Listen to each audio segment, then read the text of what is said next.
prioridad que sitúa en Ucrania. Es, sin lugar a dudas, el epicentro informativo esta mañana en ese hemiciclo del Parlamento Europeo. Nosotros continuamos esta edición de Business Conexión y recibimos a Manuel Orejas, director de retail de Arval en España. Manuel, muy buenas. Buenos días. Bueno, la mirada ahora nos centramos muy de lleno en ese sector del retail. ¿Cómo se está desempeñando actualmente el sector en España, especialmente en este contexto de cambios en el comportamiento del consumidor en este mercado automovilístico? Hombre, la verdad es que el mercado automovilismo veníamos de crisis de COVID, crisis de logística, crisis de semiconductores, y entonces entramos en un momento más de normalidad. Es decir, todos los fabricantes ahora mismo tienen a su disposición vehículos, cosa que parece normal, pero no veníamos en 3 años de esa normalidad. Esto está haciendo que el mercado esté muy competitivo. Volvemos un poco a lo que considerábamos un mercado más normal, ¿no? Donde todos los fabricantes compiten por la pieza del mercado, gran competitividad, empezamos a ver mejores descuentos, empezamos a ver que los precios son muy atractivos, y esto lo que ha hecho, como siempre, es despertar un poco el consumo de los particulares. Si lo miramos en términos de matriculaciones, la verdad es que el mercado seguimos creciendo un poco versus el año anterior, pero estamos bastante planos, porque al final terminaremos el año pues un poquito por encima del millón de matriculaciones. Entonces, mucha competitividad.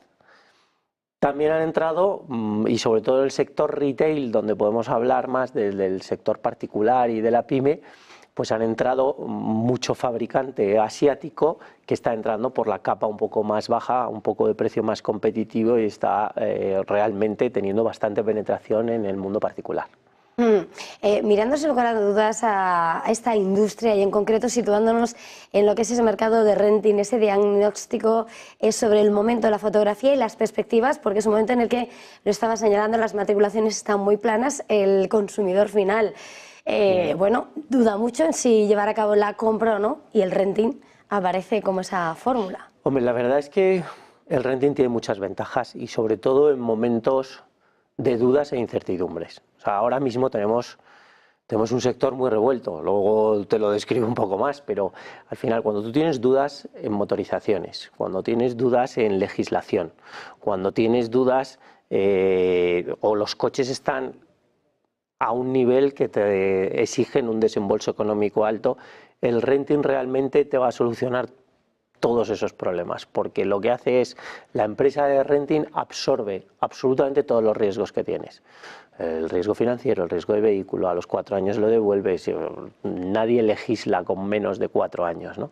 Entonces el renting realmente lo que se está convirtiendo es en un 27-28% de las matriculaciones en España. Esto es que el renting empieza a coger un peso significativo, y si por ejemplo miramos a Arval, es muy gracioso porque casi todo el mundo, el consumidor final, siempre que piensa en renting piensa en la gran empresa, ¿no? Este es un coche de empresa.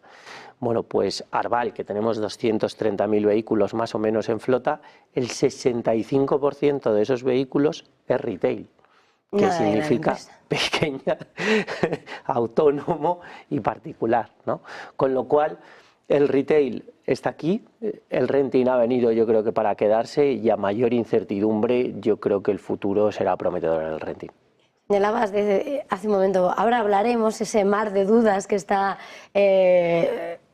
bueno, abrazando, ¿no?, todo lo que es el sector automovilístico. ¿Cuáles son los principales retos que enfrenta ahora mismo esa industria automotriz en un momento en el que el marco legal, como dices, además camina y además va con esos plazos de transformación, de descarbonización, movilidad limpia? A ver, yo creo que en el ejército sería un efecto pinza total, ¿no? O sea, voy poco a poco. Para el fabricante tiene una legislación, que es la legislación CAFE, que o vamos hacia la sostenibilidad y hacia el coche eléctrico, o va a someterse a unas multas importantes. Unas multas de tal cuantía que le puede interesar vender menos vehículos de combustión, simplemente para que el mix le salga que ha vendido más eléctricos, porque esto va a porcentaje de ventas. Con lo cual, a lo mejor vemos fabricantes que el año que viene juegan a vender menos coches, porque les puede salir rentable por la multa. Luego tenemos la electrificación.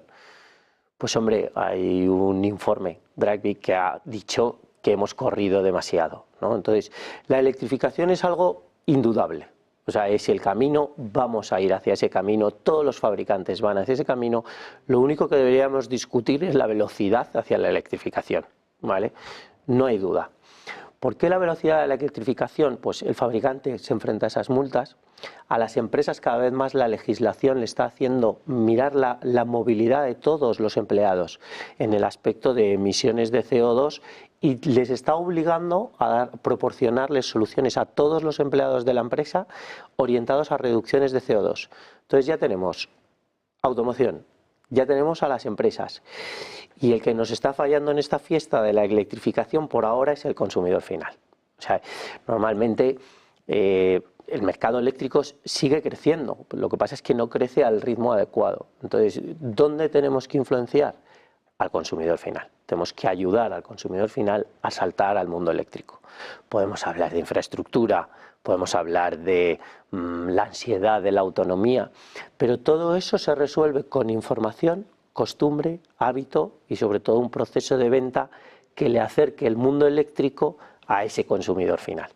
Estás hablando de ese proceso final de a la hora de decidirse por comprar ese vehículo sostenible, pero ¿qué soluciones innovadoras se propone? Porque a la hora de invitarlo en esa radiografía que estaba señalando hacia acercar, inclinar al consumidor a esa compra, pero desde Arval España, para fomentar la movilidad sostenible entre sus propios clientes en esa flota cuando van a ese renting. A ver, Arval tiene una apuesta hacia la sostenibilidad absoluta. Una apuesta tal que incluso proveemos soluciones, una plataforma de movilidad de servicios que también fomentamos el transporte público. Es decir, no es un tema de vamos solo a por coches, sino que, como te he contado antes, las empresas están en un momento en el que tienen que ofrecer soluciones de movilidad a todos sus empleados. Ahí Arval lo que está haciendo es, bueno, yo te ayudo y lo que te voy a dar es una plataforma en la cual tu empleado puede elegir el coche, puede elegir el transporte público, puede elegir ir andando, puede elegir un sharing de ciudad, ¿no? Y luego el mundo eléctrico. El mundo eléctrico, lo que hay que hacer es trabajar en el ecosistema. A ti cuando te venden un móvil y te lo venden sin ninguna aplicación dentro del móvil y sin cargador, pues encuentras una lacra importante. Y a veces estamos vendiendo coches eléctricos exactamente igual que un móvil sin aplicaciones y sin cargador. Entonces, lo que hay que hacer es decir, oye, este es tu coche eléctrico, pero tu coche eléctrico está en un ecosistema, que es el actual. Entonces, yo siempre digo que al comprador o al que tiene dudas sobre comprar el coche eléctrico hay que hacerle dos preguntas fundamentales desde el punto de vista de la venta. Una, ¿dónde te vas de vacaciones? Y contestarle desde el punto de vista del ecosistema eléctrico, esta es tu solución, estate tranquila. Y la segunda, ¿dónde vives? Si tiene cargador en casa, obviamente tiene cero problemas, va a tener muchísimo menor consumo de combustible, va a ser súper cómodo, con lo cual, si tienes cargador en casa, no hay otro coche mejor que no sea el eléctrico. Y si no lo tienes, lo que hay que decirte es, estas son tus soluciones al lado de tu casa y acercarte el mundo eléctrico a lo que es el coche. Y en eso estamos trabajando, también en tarjetas de energía para facilitar todo lo que es la carga de energía en cualquier cargador. Hay que llevar el ecosistema y acercárselo al consumidor final. Al final todo pasa, ¿no? Por ese conocimiento y disipar dudas, porque venimos de celebrar la educación financiera, ese tipo de transición y educación en la movilidad está claro que falta por calar. De hecho, estamos cambiando todos los coches de empresa de todos los empleados de Arval para ser eléctricos. ¿Por qué? Porque todos tenemos que ser líderes con el ejemplo de decir, esto funciona así, es fácil, yo soy capaz de hacerlo y si yo soy capaz de hacerlo, lo puede hacer cualquiera.